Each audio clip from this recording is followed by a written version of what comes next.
I want to thank everyone for coming. I want to introduce again, my name is Attorney Michael Wright. I have Christian's mom, Misty Black. I have Christian's dad, Kenya Black. We're here to announce that we've come to a settlement with, on behalf of the family of Christian Black for a record-setting $7 million against the Montgomery County Jail. It is our hope that this sends a message that we are going to make it financially, we are going to make it not financially feasible to injure or kill people in our jail. Again, we're going to make it not financially feasible to injure or kill people in our jail. No amount of money can bring Christian back. No amount of money. This family is hurting as a result of what occurred to their son in the jail. We do want to thank Montgomery County for accepting responsibility and indicating that they are making policy and procedure changes that will hope ensure that this doesn't happen again. I understand that they are adding mental health beds and things of that nature, so hopefully that will help. But I'm not sure, because they are bringing back 6 of the correction officers that were involved in this incident. So you can change all the beds, you can change all of the furniture, but if you don't change the culture, then this is going to happen again.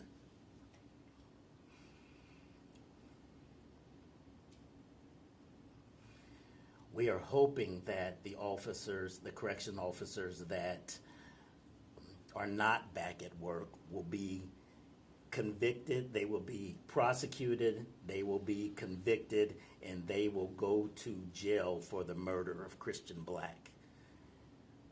At this point, you know, they have not been indicted, and we are hopeful that the prosecutor's office, it has been assigned to Franklin County's prosecutors, that they will do what they need to do to pursue charges and make sure that these other correction officers are held responsible for the death of Christian Black.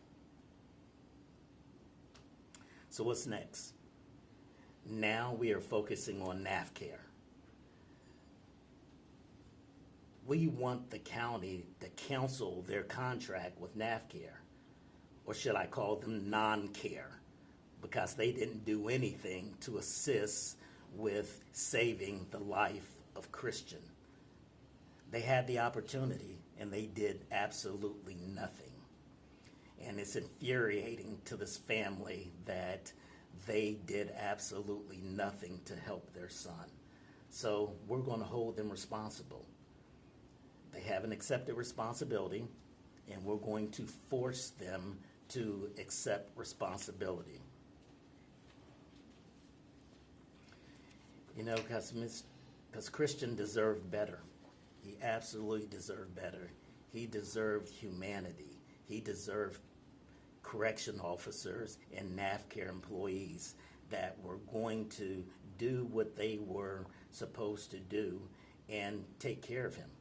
He wasn't supposed to go into Montgomery County Jail and never come out.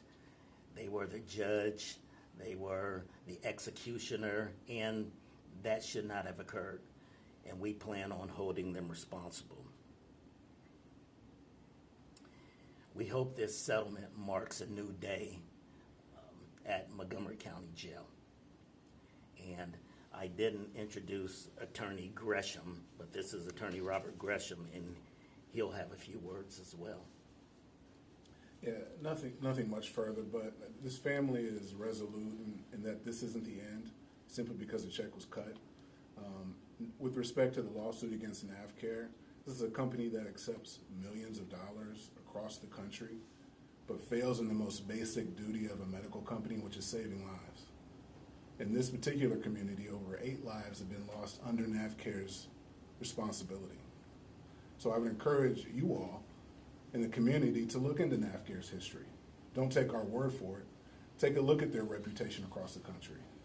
They fail everywhere they are with respect to something as simple as saving lives. You have to look any further than the video with Christian and know that all they had to do was start life-saving measures within a timely basis, and they failed to even do that. Something as fundamental as CPR.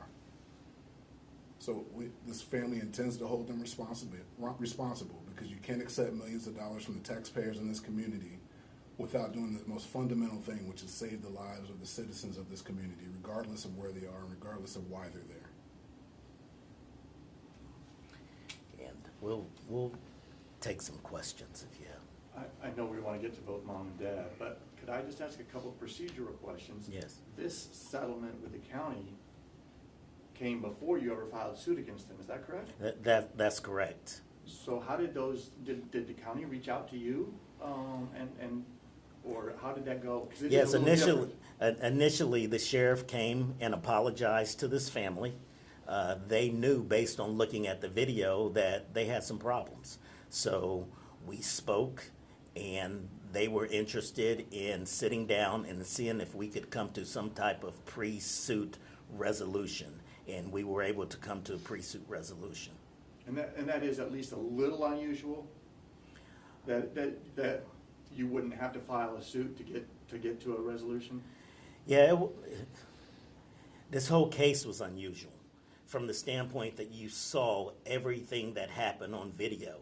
So there really wasn't a lot for them to try to defend. The actions of their corrections officers were just totally out of bounds. They were totally unprofessional, and as a result, they acknowledged that they didn't do what they were supposed to do, so they wanted to sit down and try to resolve this early on.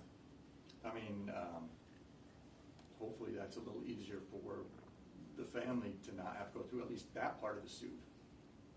Yeah, that's true, but, we still are fighting with, we still filed a lawsuit against NAFCARE. We're going to have, litigation with NAFCARE, and we believe that NAFCARE, if not responsible or more responsible than, what the correction officers have done.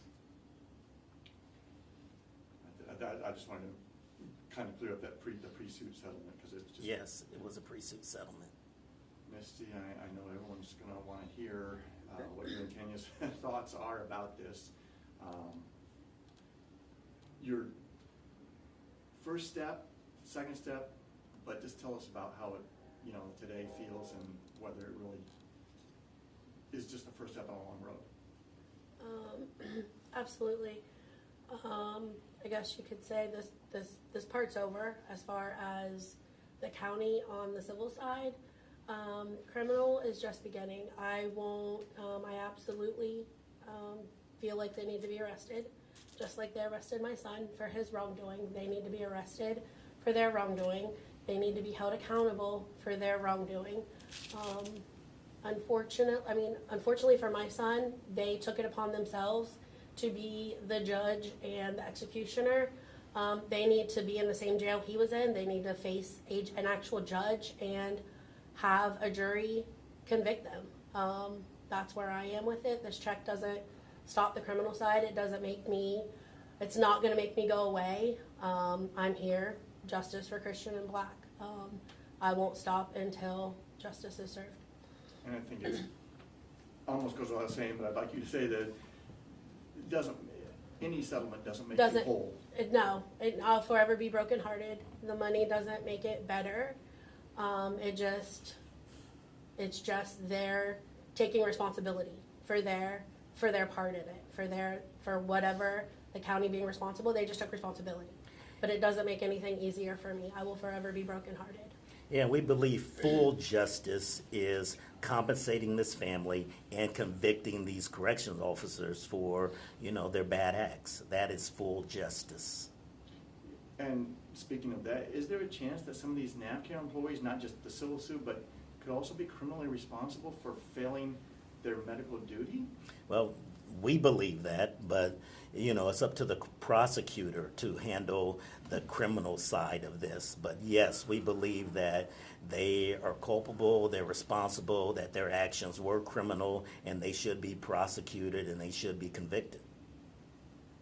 Kenya, what are your reactions to this first settlement, and then what you still have in front of you? Just reiterate what Misty said. You know, this is stage one. They have to be accountable for what they did, and this settlement doesn't make things right. It doesn't bring Christian back. It just basically is something to prove that they know that they did something wrong, that they did not, you know, use a sense of urgency, like I said before, to save his life. Being a football coach for 25 years, I take CPR, and we practice it every week. Somebody go get the AED. Somebody call 911. Somebody start compressions. There was none of that. So like she said, we're brokenhearted. This is not going to go away. We're going to feel this pain for the rest of our life. That's our son. They have to be accountable. The 4 that are still, you know, out there and not back to work, they have to be accountable. You know, with the legal actions taken towards, you know, the corrections officers, you know, NAF care and everything, could you guys speak a little bit about, you know, wanting to prevent this from happening to anybody else inside the jail? Absolutely. As I indicated, I want to make this financially infeasible for them to keep injuring and killing people in the jail. You know, they have to stop doing this. They have to put new policies and procedures in place. And candidly, even if you have every policy and procedure in place, if you don't have the right staff, if you don't have the right people, they're not going to follow the policies and procedures.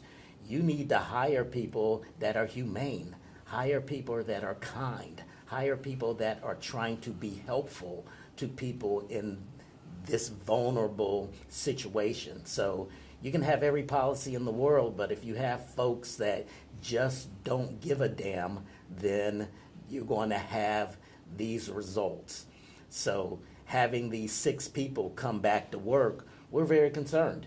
You know, this is going to happen again unless they change the culture, unless they change the mindset of the employees that are within the jail. This is going to continue to happen. And again, we're going to make this financially infeasible for them to keep injuring and killing people in the Montgomery County Jail. You talked about a need for a culture change. How do we get there? And that's not a question for me. I think that's a question for the sheriff. I think that's a question for the county commissioners. You know, they have to make the change. This has been ongoing for a long period of time. Christian was not the first person, and he probably won't be the last based on the culture within the jail. You know, the fact that they allowed these 6 individuals to come back, that doesn't make sense to me. They were culpable. They stood there. They didn't do anything. And now they're back, you know, with a little bit of training. I think that that's just another recipe for disaster. So, you know, hopefully they will do something that will change the culture within the jail. It's important for, and we really would ask for you all's help, hold the county commissioners responsible. They just renewed the contract with NAFCARE for millions of dollars. Despite this occurring, despite the Trammell case going on, they renewed the contract for millions of dollars. That's unacceptable. And that's why this lawsuit is so important, because if the county can't hold NAFCARE responsible, then we're going to hold NAFCARE responsible. Because what they can't continue to do is get paid millions of dollars across this country and then allow people to die in front of them across the country because of a culture where they value profits over people repeatedly everywhere they go. Every community they touch, there's tragedy, there's trauma, and there's death, and there's families left behind like this family. And we talked today too about how the journey is not over. Work is continuing. what is the ultimate hope out of legal action against NAFCAR and its employees who were at Montgomery County Jail? Well, I think the ultimate hope is that this doesn't happen again, that they change their policies, that they change their procedures, that they hire people that are competent, that have empathy, and that they address the issues that they have all across this country. So all we can do is fight for what happens here in Montgomery County, and we're going to do that. So we're going to try to hold them financially responsible, and to such an extent that they have to change their policies, again, because we want to make it financially not feasible for them to injure and kill people. Kenny, you as a coach, are held accountable for young men, and you have to hold them accountable sometimes. I'm sure you've told kids they had to sit out because they weren't doing what they were supposed to in the classroom or something. You send them a message. Does it feel like these corrections officers are getting sent the correct message? I don't believe so. I really don't believe so, until justice is served for Christian Black. And that's our main focus. This settlement, it's part of the process. But our main focus is, for them to be accountable for, their actions, whether they stood there and watched, whether they didn't perform CPR, or they had their hands on it. I've got a big belly. If I lean forward, it's hard to breathe. So, I mean, that in itself right there should, take precedence, and hopefully the prosecutors in Franklin County will see this through. Shayla Favors and her committee, hopefully they will see this through, and they will be charged for whatever they feel is rightfully deemed. So. I just wanted to first say again, even though time has passed, sending the deepest condolences for your loss. But I just am curious, how has that been? How has that process been of just mourning Christian and, having to go through all these legal issues and, facing all of that? You can look at those cameras. Sorry. You answer. No, it's okay. Yeah, but I just want to know. For me, every day that I wake up is I have to tell myself over and over, every day that I wake up, I have to tell myself that he's gone. It's something that I don't know that I'll ever not have to do. There's still things, watching football when the season started this year is really hard for me. Anything in my everyday life is really hard for me because outside of his time at college, he was with me every day for 25 years. It's just something that I don't know when it'll get better. I know I'll forever be heartbroken. There'll forever be a hole.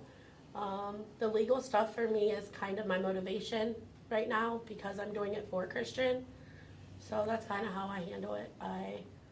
For him, my life is about him and my daughter and grandson as well, but we just need to live our best life that we can in honor of Christian, because that's what he would want for the three of us. You can share how you feel. Tailgating, that's our thing. Every Ohio State home game, we tailgate. The last tailgate we had, I wish you guys could be there to see the people that Christian encountered, and they miss him, and they just met him through tailgating. That was the type of heart that Christian had. I wake up every day at 3 o'clock. Sometimes I don't sleep.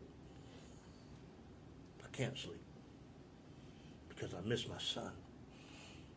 I miss him dearly, and it hurts. So like Misty said, every day we get up or wake up, it's like, what's going to motivate us to get through the day? Christian. What would Christian want us to do? Fight. What would Christian want us to do? Bring awareness. What would Christian want us to do? Get justice for him. So that is what we are going to do. We are going to get justice for Christian Black, period. period. Every day, we wake up, hey, let's go. What we gotta do next? What's next? What's next, Mr. Wright? What's next, Mr. Gresham? You know, what's the next thing? And that, like she said, that's our motivation. That's what drives us forward. He didn't die in vain. You know, did he make a mistake? Yep, sure did. He should have had his day in court, though. That's where I stand. Thank you. Good. Thank you very much. Thanks everyone for coming out and covering this and keeping it, relevant. All right, thank you. Thank you.